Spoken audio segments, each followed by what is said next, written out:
5 worst finishes in WWE history.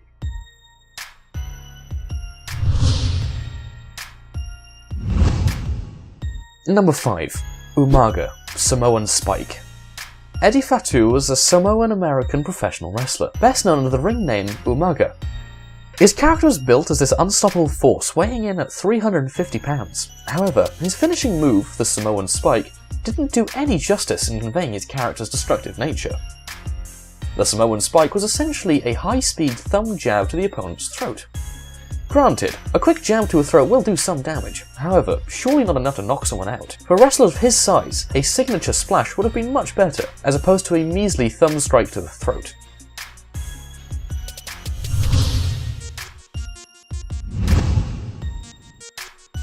Number 4. The Great Khali, the Khali Chop. The Great Khali was a giant when it came to wrestling, towering at 7 feet and 1 inches, and debuted on the 7th of April 2006 in an episode of SmackDown, attacking The Undertaker. Surely, the Great Khali, he must have a deadly finisher to accompany his giant destructive gimmick. Well, I'm afraid this is not the case.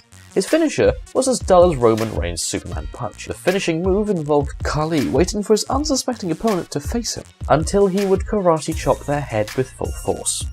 Although the move could cause a concussion, Khali's lack of athleticism and speed only made the finisher even less believable.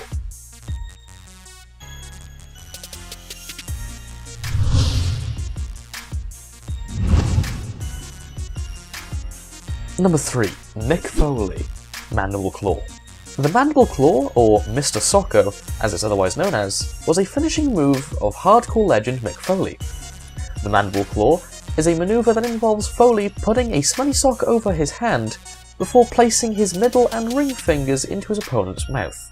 The move compresses the nerves in the jaw and renders the opponent's jaw paralysed. Although highly entertaining, the move is in no way enough to finish off an opponent. Chris Jericho even commented on the move, saying, "I don't like Mr. Foley's Mr. Socko because it doesn't do anything. He puts a stinky sock in your mouth and you fall down. The last thing I want is a dirty sock pulled out of a guy's pants and then shoved into my mouth."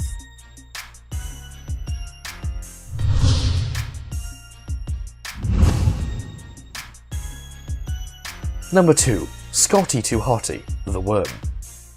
To give this guy credit, the Worm was pure entertainment. However, in terms of being a finisher, the move was just farcical.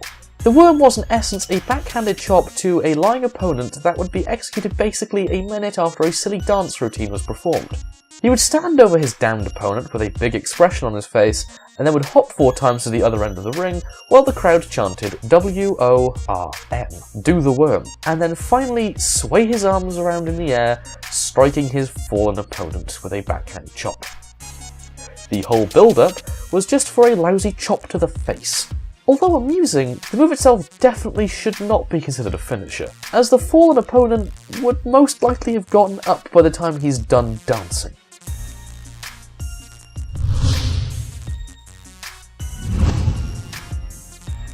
Number 1. Santino Marella, the Cobra. Words cannot describe how stupid this finishing move actually was. Santino Marella was one of the funniest performers in wrestling entertainment, and his finisher was a reflection of his comedic character.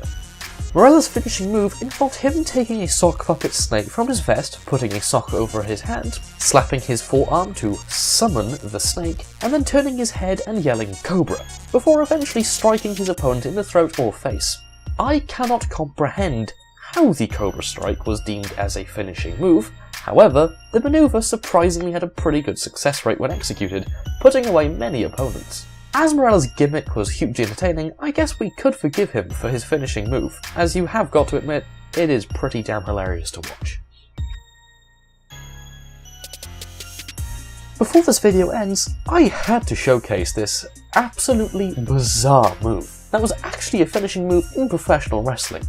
This is not WWE, however, I had to include this on this list because it's sheer stupidity. The finisher, performed by Joe Ryan, doesn't even have a name, but to summarise the move, it literally involves Joey tugging on his opponent's crotch, which in turn causes agonising screams from the opponent.